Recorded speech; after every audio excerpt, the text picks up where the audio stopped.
जो कि चुनाव आयोग ने दरअसल 2 गुटों में जो शिवसेना बटी हुई है उनमें से एक को शिवसेना की पहचान दे दी है और वो पहचान मिली है शिंदे गुट को।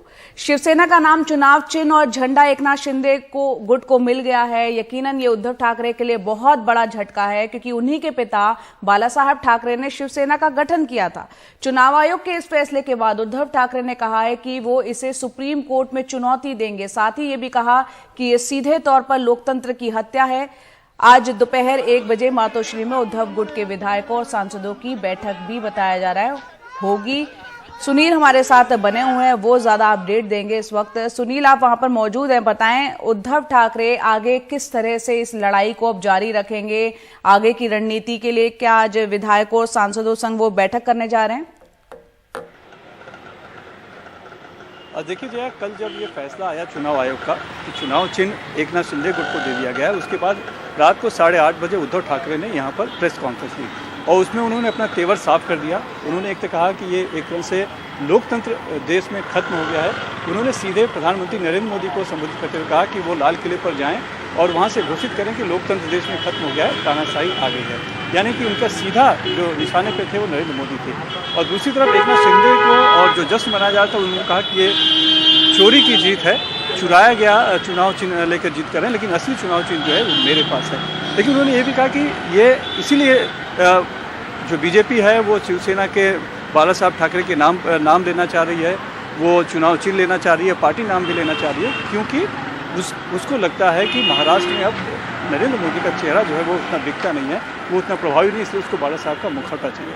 उन्होंने साथ में ये भी कहा कि इस फैसले को वो सर्वोच्च न्यायालय में चुनौती देंगे और उसके खिलाफ कानूनी लड़ाई तो लड़ेंगे। साथ ही संगठन ने सभी शिव सैनिकों को संबोधित करके कहा कि इससे मनोबल गिराने की आवश्यकता नहीं है, हम संघर्ष करेंगे और लड़ाई करेंगे, लड़ाई करके मामले में जीतेंगे भी। यानी वो अभी भी इस पूरे मामले में आगे संघर्ष करने के लिए हैं। और इसी क्रम में आज जो है पार्टी की एक बैठक बुलाई गई है जिसमें कि सांसदों को बुलाया गया है, विधायकों को बुलाया गया है इस मातोश्री में।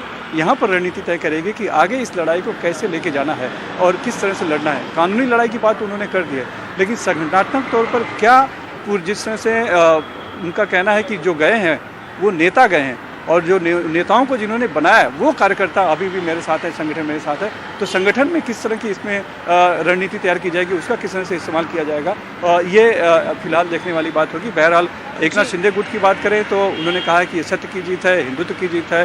खुद देवेंद्र फडणवीस जो बीजेपी के नेता हैं उन्होंने भी इसे बाला साहब के विचारों की जीत बताया है। लेकिन असली लड़ाई शुरू अब होगी जब आज रणनीति तय होगी उद्धव ठाकरे की मातोश्री में बैठक के बाद कि लड़ाई को कैसे आगे ले जाना है, सड़कों पर लड़ना है। आसान ये लड़ाई इतनी आसान भी नहीं दिख रही। हालांकि निगाह जो है सुप्रीम कोर्ट पर रहेगी क्योंकि 21 फरवरी से एक और मामला शिवसेना वर्सेस शिवसेना का, जिसमें कि उद्धव गुट जो है आरोप लगा रहा है कि जो शिंदे गुट है उसके 16 विधायकों को अयोग्य घोषित किया जाए। मेरिट के आधार पर सुप्रीम कोर्ट में उस पर भी सुनवाई होगी। और अब एक नया मामला चुनाव चिन्ह जो दिया गया है यहाँ पर दूसरे गुट को, वो मामला भी पहुंचेगा। तो एक उम्मीद की किरण अभी भी मान सकते हैं उद्धव ठाकरे के मन में है कि शायद देश की सर्वोच्च अदालत से जैसा वो समझते हैं वैसा न्याय उनको मिलेगा। और बिल्कुल जो है कल जब चुनाव आयोग का फैसला आया तब इन्होंने कहा कि चुनाव आयोग ने गोबर खा लिया, मराठी में कहा शेण खा लिया, यानी कि गोबर खा लिया, यानी कि पूरी तरह से दब गया है, बिक गया है, सरकार के दबाव में है। जब मैंने खुद ये सवाल किया था उनके उद्धव ठाकरे की कि आप कह रहे हैं चुनाव आयोग जब दब गया है, बिक गया है, तो फिर सर्वोच्च न्यायालय से आपको किस तरह की क्या उनसे उम्मीद है? तो उन्होंने कहा कि अभी भी उम्मीद सर्वोच्च न्यायालय से हमारी बची हुई है, हमें उम्मीद है कि वो न्याय करेंगे और आगे इसीलिए हम सर्वोच्च न्यायालय में जाएंगे, इस फैसले को चुनौती देंगे और उनके निर्णय का इंतजार करेंगे। फिलहाल जो उनका है उम्मीद है वो क्या है, 21 फरवरी कोई सुनवाई है, उसमें भी उन्हें उम्मीद है कि जिस तरह से पक्ष रखा गया है और जिस तरह से बगावत की गई है वो गलत है और फैसला उनके हक में आएगा। ये बात अभी भी उनके जहन में है और इसी उम्मीद में वो आ जा रहे हैं कि इसमें भी जो चुनाव आयोग ने एक तरफा फैसला दिया है जो उनका आरोप है, तो सर्वोच्च न्यायालय से उन्हें जरूर न्याय मिलेगा। जी, तो सर्वोच्च न्यायालय, देश की सर्वोच्च अदालत जो है उस पर निगाह उद्धव गुट की भी है। उम्मीद कर रहे हैं वहां से उनको न्याय मिलेगा। लोकतंत्र की हत्या बता रहे हैं जो फैसला कल चुनाव आयोग का सामने आया है। बहुत बहुत शुक्रिया सुनील सिंह इस पूरी जानकारी के लिए। अब हम एक अंश सुना देते हैं अपने दर्शकों को। उद्धव ठाकरे ने जब एक प्रेस कॉन्फ्रेंस कल की थी चुनाव आयोग के फैसला सामने आने के बाद, उन्होंने क्या कुछ कहा था वो सुनते हैं। क्या आप इस फैसले को सर्वोच्च न्यायालय में चुनौती बिल्कुल हम चुनौती देंगे। आपको अभी भी निष्पक्ष लग रहा है? बिल्कुल लग रहा है और हमारा मानना है कि वो अभी आखिरी एक उम्मीद है। देश की जो कोर्ट है, देश का सर्वोच्च कोर्ट है, वो आखिरी उम्मीद रही है कि ये प्रजातंत्र देश पे जिंदा रहे या मर जाए। सर, भाजपा के लोग कह रहे हैं कि ये बाला साहब ठाकरे के विचारों की जीत है कि भाजपा के कौन से लोग? क्योंकि भाजपा के असली लोग जो है, भाजपा के असली लोग है दिखाई नहीं दे रहे, सब बाजारू लोग वहाँ है और वही ज्यादा बकते हैं।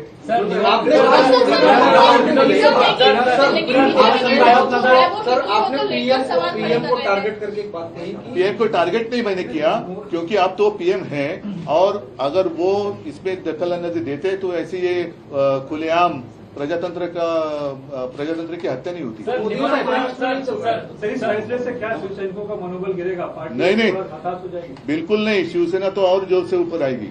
और अब मैं जो कह रहा हूँ लिख कर रखो, सिर्फ शिवसेना ही नहीं, आम जनता शिवसेना के साथ रहेगी। तो शिंदे गुट के पक्ष में चुनाव आयोग का फैसला आने के बाद मुख्यमंत्री एकनाथ शिंदे ने क्या कहा, वो भी सुन लेते हैं। उद्धव ठाकरे आपको कह रहे हैं हाँ बाबा, अभी 50 विधायक चोर है, 13 सांसद चोर है, सैकड़ों हजारों नगर सेवक चोर है, लाखों कार्यकर्ता चोर है, हम सब चोर है। और वो क्या है? अरे आत्मचिंतन करो, ये नौबत क्यों आई है? क्योंकि बाला साहब ठाकरे जी के विचारों को आपने बेच दिया 2019 को। ये धनुष्यबाण तो गिरवी रखा था उन्होंने 2019 को। बाला साहब के विचार और ये धनुष्यबाण, ये उनकी देन है, उसे तो हमने छुड़ाया है अभी। क्या एकनाथ शिंदे? मैं चुनाव आयोग को धन्यवाद देना चाहता हूँ, एक बहुत ही पवित्र काम किया है। प्रॉपर्टी के मालिक हो सकते, संपत्ति के मालिक हो सकते, पार्टी के और विचार और धारा के मालिक नहीं बन सकते। हम आप लोगों ने उन्होंने विचारधारा बाला साहब की भूमिका को बेच दिया है। चोरी तो उन्होंने की है।